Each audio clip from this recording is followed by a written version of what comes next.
सभी श्रोताओं का हार्दिक स्वागत अभिनंदन। आज रामायण की कथा में आप सभी के सामने जो प्रसंग है दशरथ की अंत्येष्टि। बढ़ते हैं कहानी की तरफ।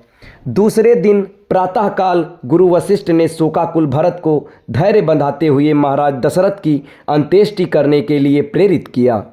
राजगुरु की आज्ञा का पालन करने के लिए प्रयास करके भरत ने हृदय में साहस जुटाया और अपने स्वर्गीय पिता का प्रेत कर्म प्रारंभ किया। तैल कुंड में रखे गए शव को निकालकर अर्थी पर लिटाया गया। अर्थी पर पिता का शव देखकर भरत का हृदय चीत कर उठा। रो रो कर वे कहने लगे, हाँ पिताजी, आप मुझे छोड़कर चले गए। आपने तनिक भी विचार नहीं किया कि अनाथ होकर मैं किसके आश्रय में जीऊँगा। आप मुझसे बात नहीं कर रहे हैं क्योंकि आप मुझे दोषी समझते हैं। आप स्वर्ग सिधार गए, भैया राम वन को चले गए। अब इस अयोध्या का राज्य कौन संभालेगा। भरत को इस प्रकार विलाप करते हुए देख महर्षि वशिष्ठ ने कहा, वत्स, अब शोक त्याग कर महाराज का प्रेत कर्म आरंभ करो। उनके ऐसा आदेश देने पर भरत ने अर्थी को रत्नों से निर्देशानुसार अग्निहोत्र किया। भरत, शत्रुघ्न और वरिष्ठ मंत्रीगण अर्थी को कंधे पर उठाकर शमशान की ओर चले। रोती बिलखती प्रजा भी शव यात्रा में पीछे पीछे चलने लगी। अर्थी के आगे निर्धनों के लिए सोना, चांदी, रत्न आदि लुटाए जा रहे थे। सरयू तट पर चंदन, गुग्गुल आदि से चिता बनाया गया और शव को उस पर लिटाया गया। रानी रानियां विलाप करके रोने लगीं। भारत ने चिता में अग्नि प्रज्वलित किया और सत्यपरायण महात्मा दशरथ का नश्वर शरीर का पंचभूत में विलय हो गया। 13वें दिन जब भरत अपने पिता के अंतिम संस्कार के लिए निवृत्त हुए तो मंत्रियों ने उनसे निवेदन करते हुए कहा, हे रघुकुल भूषण, दिवंगत महाराज आपको राजा बना गए हैं, इसलिए अब आप न्यायपूर्वक हमारे राजा हैं। अतः अब आप सिंहासनारूढ़ होने की कृपा करें।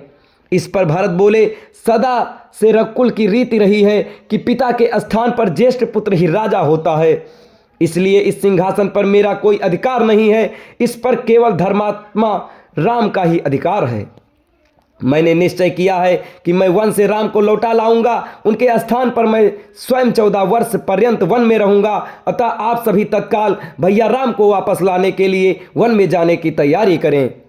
भरत के इस कथन से सब में एक नया उत्साह उत्पन्न कर दिया। उनके मन में राम के लौटने की आशा प्रबल होने लगी। समस्त तैयारियां पूर्ण होने पर भरत, शत्रुघ्न, तीनों माताएं, मंत्रीगण, दरबारी आदि चतुरंगिणी सेना के साथ वन की ओर चले। प्रजाजन उत्साह में भरकर राम और भरत की जय जयकार करते जाते थे। राजा गु के नगर श्रृंगवेरपुर से निकट गंगा तट पर उन्होंने अपना पड़ाव डाला। विशाल सेना के साथ भरत के आने का समाचार निषाद राजगु तक भी पहुंचा।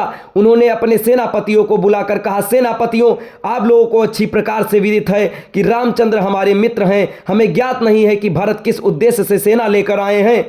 अतः अपनी सेना को तुम लोग सतर्क करके इधर उधर छिप जाओ। 500 नावों में से 100 अस्त्र शस्त्रधारी सैनिक भी तैयार रहें। यदि भरत राम के पास निष्कपट भाव से जाना चाहें तो जाने दो, अन्यथा उन सबको मार्ग में ही मृत्यु के मुख में पहुंचा दो। इस प्रकार से सेनापतियों को सावधान करने के पश्चात वे स्वामी की स्वागत की सामग्री ले भरत के पास पहुंचे और बोले, हे राघव, बिना किसी पूर्व सूचना के आपके यहां पहुंच जाने के कारण मैं आपकी यथोचित सत्कार व्यवस्था नहीं कर पाया। मैं इसके लिए क्षमा प्रार्थी हूं। आपसे निवेदन है कि रात्रि विश्राम यहीं करें और हमारा रूखा सूखा भोजन स्वीकार करके हमें धन्य कर दें। निषाद राज के प्रेम युक्त वचनों को सुनकर भरत ने कहा, हे निषाद राज, मैं ऋषि भरद्वाज के आश्रम में जाना चाहता हूं क्योंकि भैया राम वहीं गए हैं। आपकी मुझ पर बड़ी कृपा होगी यदि आप मुझे कुछ पथ प्रदर्शक प्रदान करें। निषाद राज बोले, प्रभु आप चिंता ना करें, मैं और मेरे सैनिक आपका पथ प्रदर्शन करेंगे, किंतु आप इतनी विशाल सेना को साथ लेकर रामचंद्र के पास क्यों जा रहे हैं। निषाद के हृदय की शंका का अनुमान कर भरत बोले, निषाद राज, मैं भैया राम को वन से लौटाकर उनका राज्य उन्हें सौंपना चाहता हूं, क्योंकि वे मेरे बड़े भाई हैं और पिता के तुल्य हैं। मेरे इस कार्य के लिए मेरी माताएं और मंत्री आदि भी मेरा साथ दे रहे हैं। भरत के वचन सुनकर निषाद राज को संतोष हुआ। समस्त जनों के सहित भरत ने वहीं रात्रि विश्राम किया। प्रातःकाल निषाद राज की आज्ञा से गंगा के किनारे पर सैकड़ों नौकाओं का प्रबंध कर दिया गया और उनमें सवार होकर सब गंगा पार उतर गए। वे सभी महर्षि भरद्वाज के आश्रम में पहुंचे। उनका यथोचित सत्कार करने के पश्चात महामुनि ने भरत से वन में आगमन का कारण पूछा। भरत ने हाथ जोड़कर कहा, महामुनि, मैं अपने भैया राम का दास हूँ। मेरी माता कैकेयी ने जो कुछ किया है मैं उसके सर्वथा विरुद्ध हूँ। मैं भैया राम के पास जाकर उनसे क्षमा याचना करना चाहता हूँ। मैं उनसे अयोध्या लौटने की प्रार्थना करना चाहता हूँ कि वे वापस लौटकर अपना राज्य संभालें। भरत की बात सुनकर मुनि बोले, भरत, तुम वास्तव में महान हो। मैं तुम्हें आशीर्वाद देता हूं कि तुम तीनों लोकों में यशस्वी हो जाओ। आजकल राम, सीता और लक्ष्मण के साथ चित्रकूट में निवास करते हैं। तुम कल प्रातः वहां चले जाना। आज की रात्रि यहीं विश्राम करो।